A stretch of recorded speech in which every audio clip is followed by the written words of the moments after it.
A closed trail, an entire landscape shut off from economic activity, an historic route once enjoyed by families, now sitting fallow, reclaimed by nature. Since the turn of the 21st century, battles have been waged in earnest, both in the courts and on the ground, all revolving around public land access. Some would lock it up for safekeeping. Others would explore it by every means open to them in order to gain an appreciation for the beauty of their backyard. Those differing viewpoints have sparked debates and millions in legal costs, but over the past 5 years, the motorized community has made strides toward leveling the playing field and keeping trails open for use. With the road title victories in Kane County, Utah, and the momentum of Take Back Utah, some in the off-highway community feel secure and think the battles are over, that the war is all but won. For those on the front lines, however, the land access fight wages on. I would say the need has never been greater for the public to engage in public land management and access related issues. The biggest things that are affecting access to public lands and the management of those lands are going on right now.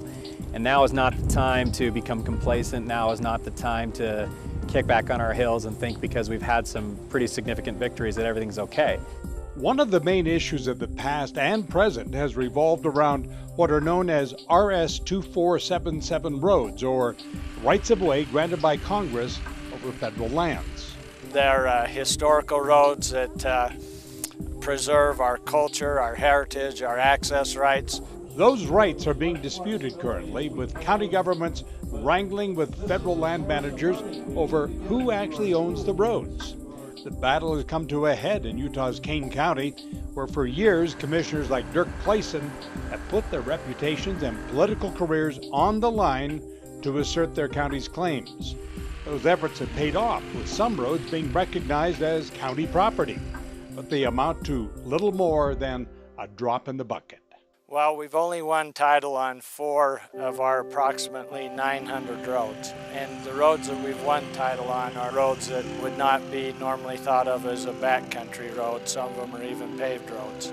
And so I don't think that we've really won much of a significant battle if we want to preserve our access rights to the backcountries of Utah. RS 2477 issues are still critical. Support the county commission, support the governor in their effort to try to clear the title to these roads.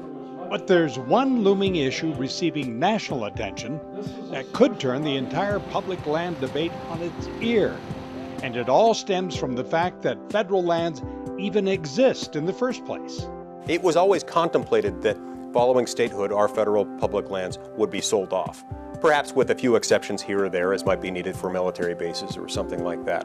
But it certainly was not contemplated by the founding generation that you'd have upwards of 70% of the land within a particular state being owned by the federal government. So there is a movement underfoot, started here in Utah and is now spreading to other western states and even some eastern states, that basically says the federal government has a duty and a responsibility to dispose of the public lands, and not to privatize them or sell them, but to give them to the states in which they lie, so that the states can manage them as the states and the people in those states choose. And it's the issue of our time.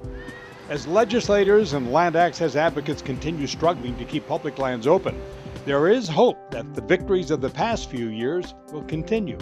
I've never been more optimistic. Now, that's saying a lot because I'm not Mr. Rah-Rah optimist by nature, you know, and less than a year, we have made more significant progress on getting control of public lands and improving the management than we have in the 8 previous years that I've been working for USAL. So yeah, very optimistic. But we need you. We need people. They've got to get involved or we'll fail.